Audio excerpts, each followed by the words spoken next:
Aleluya, aleluya, aleluya.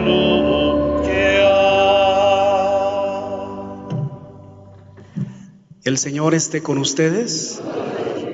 Del Santo Evangelio según San Mateo.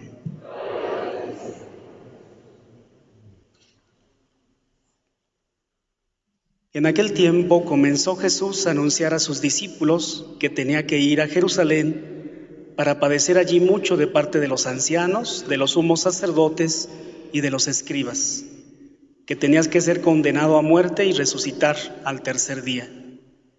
Pedro se lo llevó aparte y trató de disuadirlo diciéndole: no lo permita Dios, Señor. Eso no te puede suceder a ti. Pero Jesús se volvió a Pedro y le dijo: apártate de mí, Satanás, y no intentes hacerme tropezar en mi camino, porque tu modo de pensar no es el de Dios, sino el de los hombres. Luego Jesús dijo a sus discípulos: el que quiera venir conmigo, que renuncie a sí mismo, que tome su cruz y me siga. Pues el que quiera salvar su vida la perderá, pero el que pierda su vida por mí, la encontrará. ¿De qué le sirve a uno ganar el mundo entero si pierde su vida? ¿Y qué podrá dar uno a cambio para recobrarla? Porque el Hijo del Hombre ha de venir rodeado de la gloria de su Padre, en compañía de sus ángeles, y entonces le dará a cada uno lo que merecen sus obras. Palabra del Señor.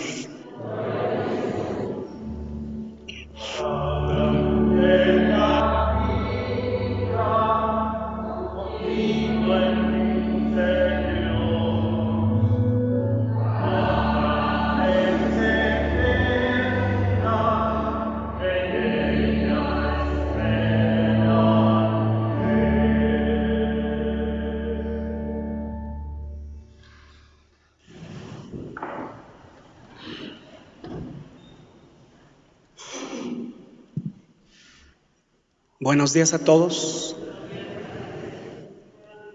La palabra que hemos escuchado, como ya hemos captado tal vez, se trata de la segunda parte de lo que escuchamos la semana pasada. Más bien, esta es la segunda parte de todo un texto continuado. Y en la primera, nada más para contextualizar, recordemos cómo Pedro, acertando a una pregunta doble que hacía el Señor. En primer punto, ¿quién dice la gente que soy yo? Y en el segundo, ustedes más en concreto, ¿quién dicen que soy yo? Acerta la pregunta y entonces el Señor, a la vista de sus compañeros, le dice: Pedro, esto no te lo ha revelado ningún hombre. Es mi Padre del cielo, es el Espíritu de Dios quien te ha iluminado y por lo tanto has podido contestar de esta manera tan extraordinaria. Mira que tú eres Pedro y sobre ti edificaré mi iglesia. Las fuerzas del mal no pondrán contra ti las acechanzas del enemigo. Todo lo que tú ates en la tierra quedará atado en el cielo, y todo lo que desates también quedará desatado en el cielo. Con esta respuesta, con este piropo que el Señor le ha dado a Pedro, ¿cómo creen que se sintiera uno, ustedes o yo?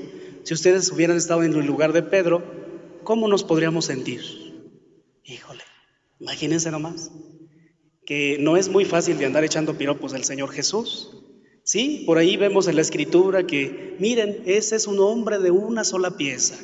O cuando habla sobre Juan, sobre su primo, que le dice: de los hijos nacidos de mujer, yo les aseguro que no hay ninguno como este. O cuando se encuentra con el centurión: no he encontrado una fe tan grande como la que tiene este hombre. La semana pasada fuimos testigos de lo que sucedió con Pedro, el mayor de los piropos, por supuesto. Y entonces nos ponemos en su lugar y, por supuesto, ancho, así como un pavo real. Solo que, queridos hermanos, pues la palabra no por nada pone este complemento, lo que sucede posteriormente. Si tuviéramos que resumir lo que hemos escuchado el día de hoy, bueno, si yo lo resumiera con un dicho, porque ya han visto que me gustan mucho. No siempre el que pega primero, pega dos veces. Cuidado con tener tanta confianza en uno mismo. En quien debemos de tener la confianza es en el Espíritu de Dios, en Él, en el Señor Jesús. Porque cuando uno empieza a confiar bastante en uno mismo, hasta los más grandes se empiezan a caer. Y si no, fíjese los deportes, por ejemplo. ¿Qué le pasó al Barcelona la semana pasada? El gran Barcelona. Messi ya anda corriendo. ¿Por qué? Pues porque cuando uno confía tanto en sí mismo, no se puede, hermanos. Hoy nos cuenta el Evangelio que el Señor va compartiendo algo de muchísima importancia. Son cosas que uno no comparte de manera convencional. Podemos platicar de muchas cosas, pero cuando empezamos a abrir el corazón, solamente lo hace uno con personas de confianza. Y no en cualquier momento, aunque sea de mucha confianza, de todos modos no es en cualquier momento. ¿Con quién compartes tú tus tristezas, tus desasosiegos, tus desesperanzas, tus cuitas, el apachurramiento de corazón que traes por ahí de repente? ¿Con quién? El Señor Jesús lo quiso compartir con sus amigos, porque había visto que entonces, aunque no todos ni en el mismo grado, pero ya empezaban a comprender el proyecto del reino de Dios. Si Pedro, y lo digo con todo respeto, a veces poquito atrabancado, había contestado de la manera como contestó, pues entonces yo creo que estos muchachos ya están listos para que yo empiece a platicar de cosas muy serias con ellos. Jesús abrió su corazón, su sagrado corazón lo abrió ante sus amigos y les empezaba a contar: miren muchachos, fíjense que tengo que ir a Jerusalén y ahí voy a padecer, no me va a ir muy bien. Ustedes han visto que nos ha ido bastante bien. La gente nos quiere, no todos, pero la gente le da gusto que estemos con ellos. Algunos van avanzando en el camino del reino. Cuando estaba contándoles eso, les empieza a decir esto otro: pero tengo que ir a Jerusalén, donde voy a padecer. Y entonces, pues, en otro texto paralelo al que hemos escuchado el día de hoy, nos muestra que los apóstoles iban más bien discutiendo de quién era el mero mero. Iban peleándose de que a quién le correspondía la derecha y la izquierda del lugar principal de Jesús. El texto que hoy hemos escuchado más bien nos dice que Pedro se apronta y luego lo encara y le dice: eso no te puede suceder, Señor, no lo vamos a permitir, yo mismo no lo permitiré. Y entonces aquello que había sido un piropo que habíamos escuchado la semana pasada se convierte en una gran reprimenda. Apártate de mí, Satanás. Imagínense nada más. No, por eso les digo que no siempre el que pega primero pega dos veces. ¿Qué nos enseña esto? Nos enseña que siempre debemos estar bajo el Espíritu de Dios y discernir lo que vamos a decir. Y no porque te haya ido un día bien, no porque hayas tenido elocuencia, porque hayas tenido puntería en lo que le dices a tus hijos, no porque abramos la boca siempre van a salir cosas muy hermosas de nuestro corazón. A veces hemos dicho cosas con mucha ligereza, como la que hoy dijo Pedro, y le valió esta reprimenda de parte de Dios, de parte de Jesús. Gracias al Señor que nos tiene tanta paciencia, Él mismo los vuelve a direccionar. Y es lo que yo quisiera subrayar como punto central de nuestra reflexión en este domingo. Después de que corrige a Pedro y por su conducto a todos nosotros y a todos sus amigos, a todos sus apóstoles, les propone algo. Les dice: no.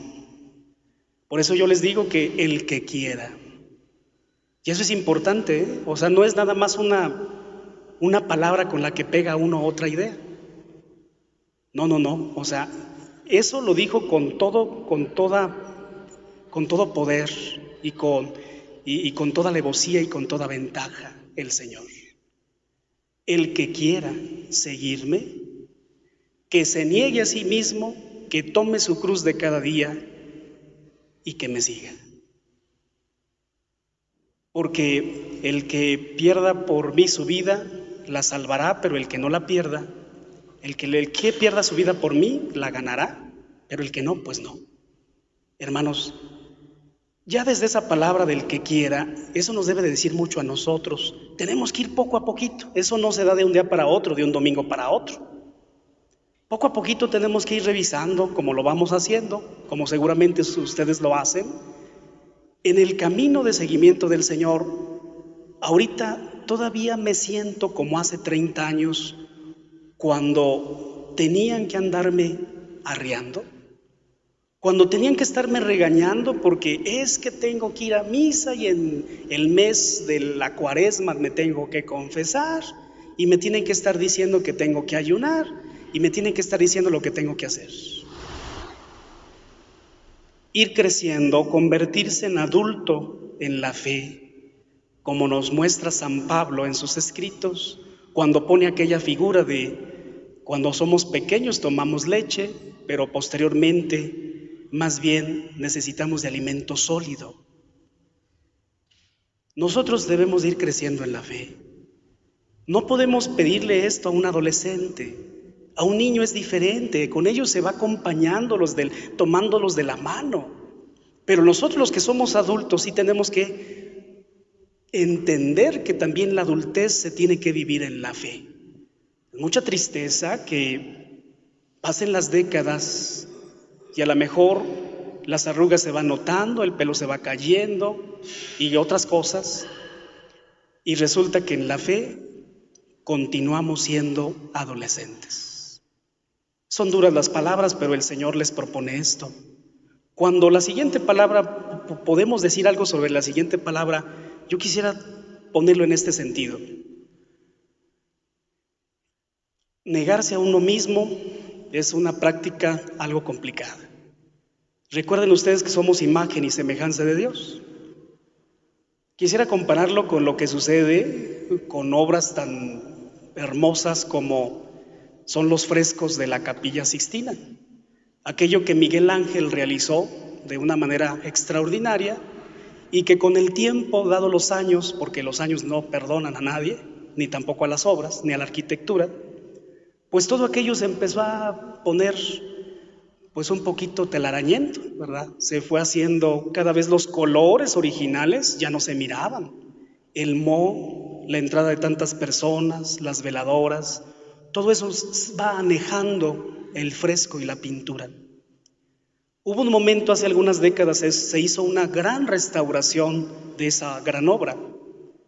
Antes de eso, pues tú tenías que adivinar, ¿verdad? Y por las estampitas que vendían, tú te dabas cuenta lo que allí estuvo pintado alguna vez. Después de la restauración, que la restauración es el ejemplo que quiero poner, nuevamente se vuelve al original. Y ahorita las colas son, bueno, ahorita no porque hay pandemia, pero normalmente las colas para entrar a ese lugar de turistas, de personas de fe y de personas que no son de fe, están interminables. Hermanos, eso es de alguna manera negarse a uno mismo.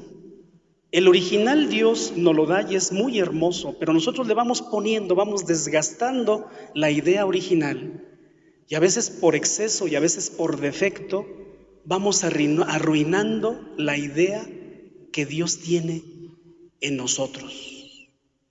De tal manera que negarse a uno mismo es quitar todo el excedente que no nos sirve para maldita la cosa. Es quitar todo ese cochambre de los vicios, de las malas prácticas, de nuestras actitudes, de cosas que no nos sirven para nada. ¿Para qué? Para que se muestre lo hermoso, lo original y en pocas palabras lo que quiere de nosotros Dios. Cuando este segundo ejemplo, en el negarse a uno mismo, quienes nos gusta, por ejemplo, el vino de mesa, por supuesto, cuando una persona está cultivando la uva, casi uno ve llorar al arbolito cuando tienen que cortarle los excedentes. Cuando se hace en el lugar donde se hacen los vinos buenos, tienen que estar podando la planta. Y en ese momento a lo mejor, si pudiera hablar la plantita, lloraría. Pero después da gracias porque todo aquel excedente que le sobraba permite que el fruto sea el adecuado para producir un gran vino. Hermanos, lo mismo de nosotros, hay cosas que tenemos que cortar de nosotros.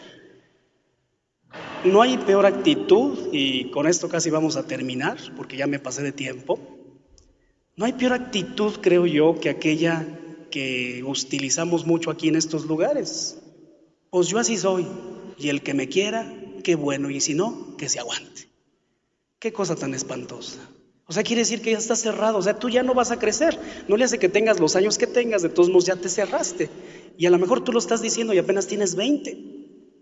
Qué tristeza, porque Dios quiere todavía mucho para nosotros, y el camino es el sacrificio, y la segunda palabra precisamente es la cruz.